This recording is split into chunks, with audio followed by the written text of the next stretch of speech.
Russian strikes have continued to have areas in the southern and eastern parts of Ukraine. Officials in the northeastern city of Kharkiv say at least 2 people were killed, 18 were injured after a cruise missile attack. And to the south, officials in the Luhansk region say Russian strikes damaged nearly a dozen infrastructure facilities, including an oil refinery. Ukrainian officials say the renewed attacks on southern Ukraine are in retaliation for the sinking of the Russian warship Moskva in the Black Sea. Meanwhile, the Russian military said Saturday it had shot down a Ukrainian aircraft delivering Western military equipment near Odessa. The White House, though, says more weapons, ammunition and other military aid have started to arrive in Ukraine. And for the first time, the US is sending additional high-powered equipment like helicopters, howitzers and more drones. Those deliveries coming as Russian troops reportedly prepare for a ground offensive in eastern Ukraine. And near one town that is likely to be in the direct path of a Russian advance, hundreds of residents are seeking shelter underground. Many because they either cannot or will not leave. Here's CNN's Ben Wiedemann. The shelling comes early and often.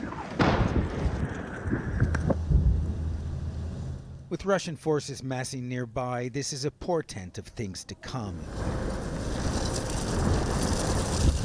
Firefighters brave the threat of shelling, but few others brave the streets of Severodonetsk.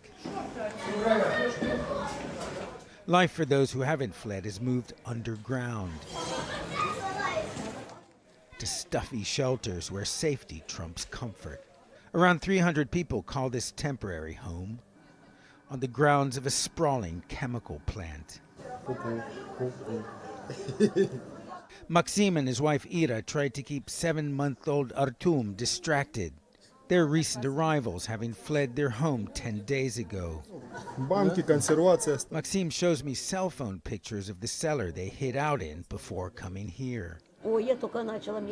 Disabled, Tatiana stays in bed most of the time. She'd prefer to be at home. But what home? There's no electricity, no cell phone signal, no water, no gas, she tells me.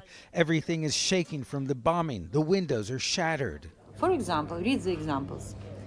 This car. Tamara tutors her grandson, Timur. Those. A retired English teacher. She's been here for more than a month. A lot of people can't leave this place because of problems with health, and they don't have enough money to live on in other places, and they have to stay here. 73-year-old Vasily struggles to move about the shelter. He's not leaving town. I was born here and I'll stay here, he says. Nearby, and tanks at an oil refinery burn after a Russian strike. Not the first time it came under bombardment. The shelling here comes early and often. Ben Wiedemann, CNN, outside Severodonetsk, eastern Ukraine. Well, everyday operations and overall control of the defunct Chernobyl nuclear power plant may have returned to normal, but radiation levels around the site have not. In fact, Ukrainian officials say they are now abnormally high.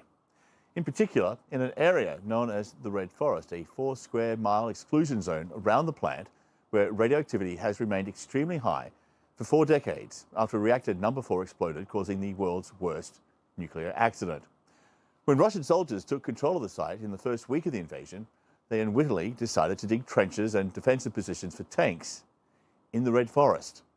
90% of the radioactivity in the forest is concentrated in the soil, and it is called the Red Forest because when that reactor exploded, the trees burned from the inside out, hence it was red. Well, more on that in a moment. Now, a group, World Central Kitchen, says one of its partner restaurants has been hit by a missile attack in Kharkiv. At least 4 staff members were injured, taken to hospital. World Central Kitchen CEO Nate Mock posted a video to Twitter describing the horrific scenes after the attack. Less than 24 hours ago, I was standing right here picking up meals for the WCK team and meeting Vera and the Aposhka staff. Not too long ago, a missile hit here. And as you can see, tremendous amounts of damage. Still a fire in the building there. Right here is the kitchen area. It goes back. There's a lot of damage to the kitchen as well. A number of staff were wounded. They're at the hospital right now.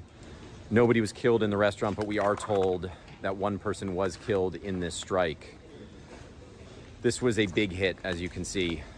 So over a dozen cars burned out all around me. There's pieces of cars in a tree here. Just a tremendous amount of carnage left behind for no reason. World Central Kitchen was founded by the celebrity chef Jose Andre. It began operations in Ukraine just hours after the fighting began in February. So far, serving 250,000 meals each and every day.